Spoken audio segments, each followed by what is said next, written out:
Hi, folks. John Hecker here again, the pro at Brookley Country Club in Rochester, New York. Today I'm going to take you through a video that I shot after the windstorm of 1998.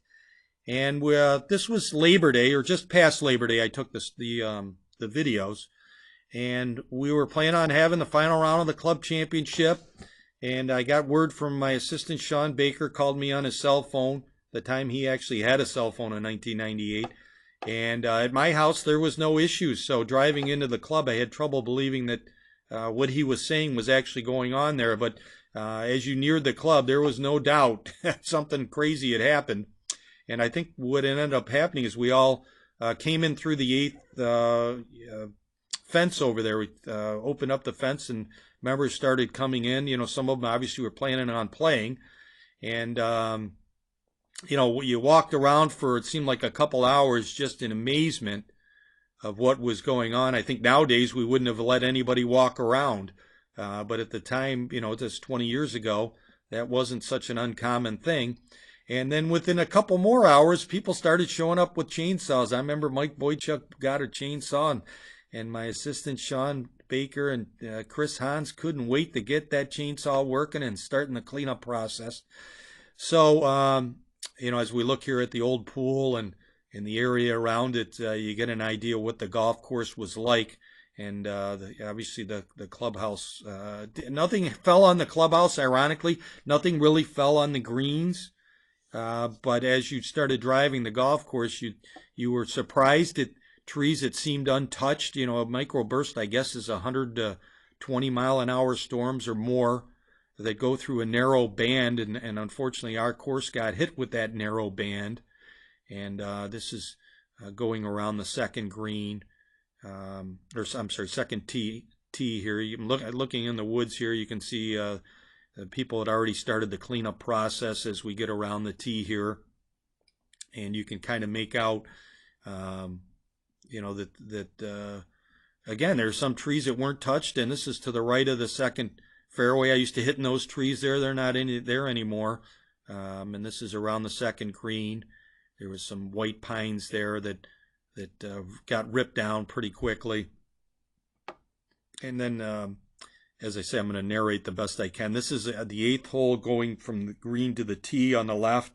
There was these huge pine trees that were there, and this was probably the beginning of the end for them. And then as we go a little further, I went from the seventh green back towards the seventh tee, and there we're cutting down some trees there, and this is kind of going back through that area. And as I'm speaking here again, I just can't believe that these trees all survived, and the ones that there's Chris Hans. We all learned to use the utility vehicles from the greens crew here. So we're looking back towards the seventh fairway is on the left here. Looking off the fourth tee. And then there's a huge old tree on number 6 that this was the end of its life. They said they had been there for 200 years, and I'm going to show it to you here as we get closer. Right there, that was 150 yards from the green on the left. You can still see the stump, and that was sort of the nearing the end of that tree's life.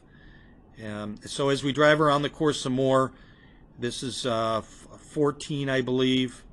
We're getting near the 14th green here.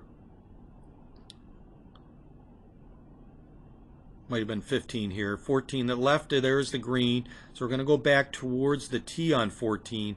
And that clump of trees on the 14th, which is off the tee on to the right, this is actually on the left here. You can see there was more trees there at the time.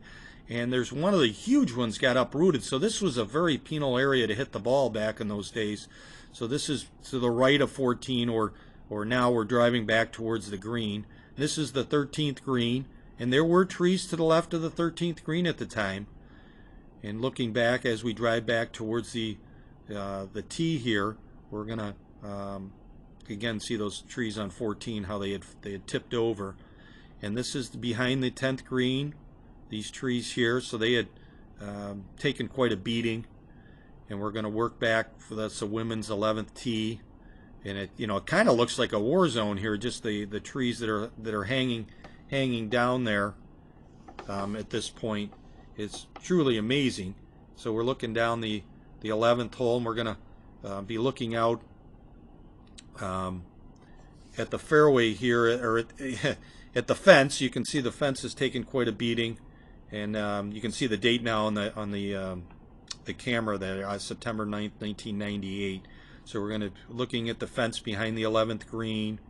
We'll see some of the Buckman's plaza there, and then as we get back, you see the wind blew that down, which is now a wooden fence.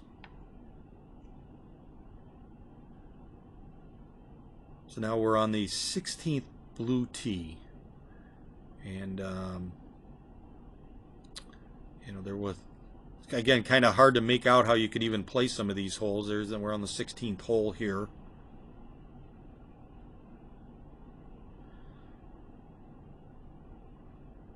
I guess I'm driving up the 16th hole, and you can kind of make it out that there's a lot of trees down, but it's a little hard to tell where you are at times.